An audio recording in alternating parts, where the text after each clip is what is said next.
keuangan yang saat ini memang cocok dengan kondisi kita yang saat ini, di mana masyarakat seperti merindukan figur yang bisa dekat dengan mereka? Justru itulah sangat-sangat cocok.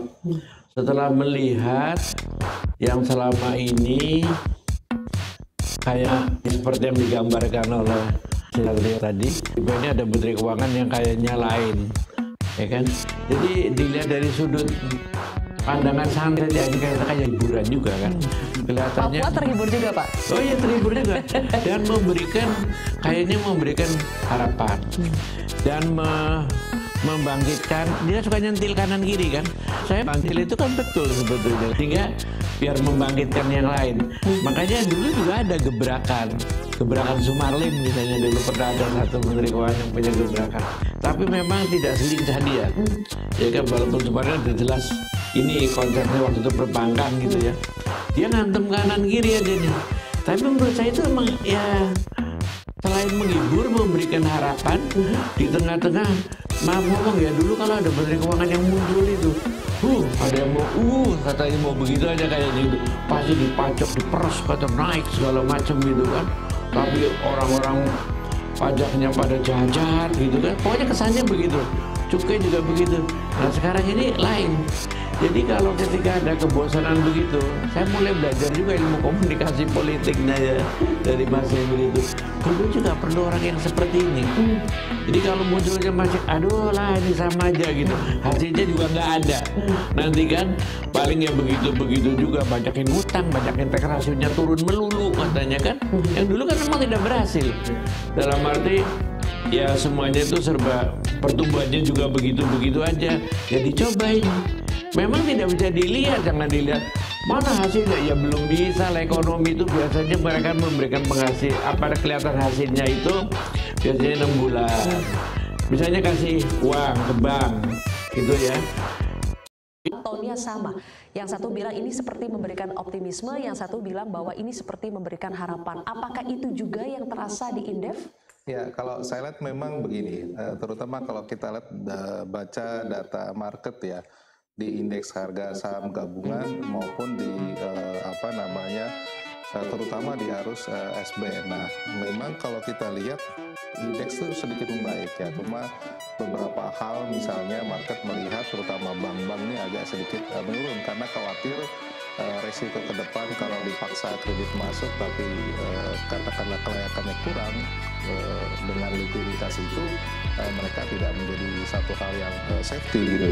Nah, tapi memang karena situasi di market katakanlah bunga lagi turun dan sebagainya, nah arus modal keluar ini tetap tidak bisa kita cegah begitu. Saya kira ini respon karena kan transisi ya, Menteri Keuangan baru, orang melihat ya sekarang keluar dulu banyak yang jadi sejauh ini responsnya masih wajar, belum ada yang anomali?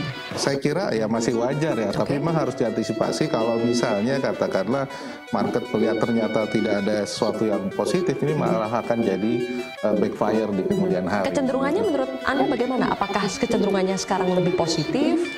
Kalau kita lihat ya, sampai kemarin data yang kami miliki memang justru data-data SBN inflow kita itu masih 42,61 triliun, tetapi yang outflow SRBI maupun saham itu jauh lebih besar, 119 triliun, saham outflow 58,7 triliun. Ya ini akumulasi ya, bukan karena Purbaya efek tapi memang periode. Memang ini situasinya seperti itu. Jadi nah itu dia, kalau misalnya ini ternyata tidak berubah gitu dengan Purbaya efek ini, maka ya katakanlah boleh narasinya bagus, tapi kan market juga harus diperhatikan.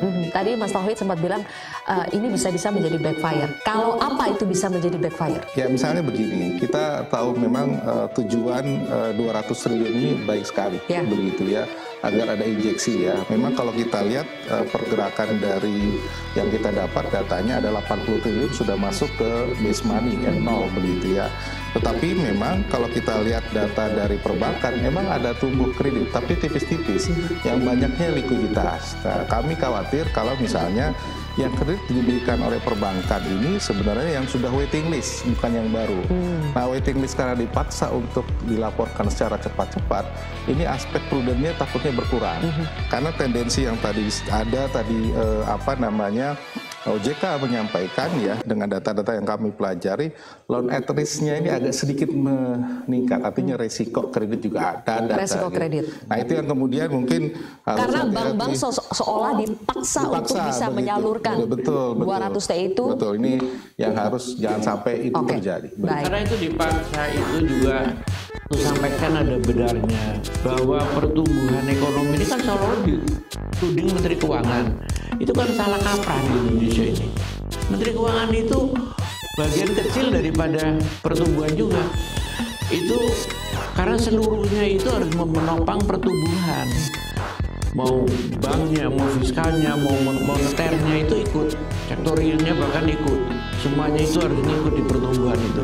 Dan ini kan di Indonesia salah kaprahnya itu dibebankan kepada Menteri Keuangan.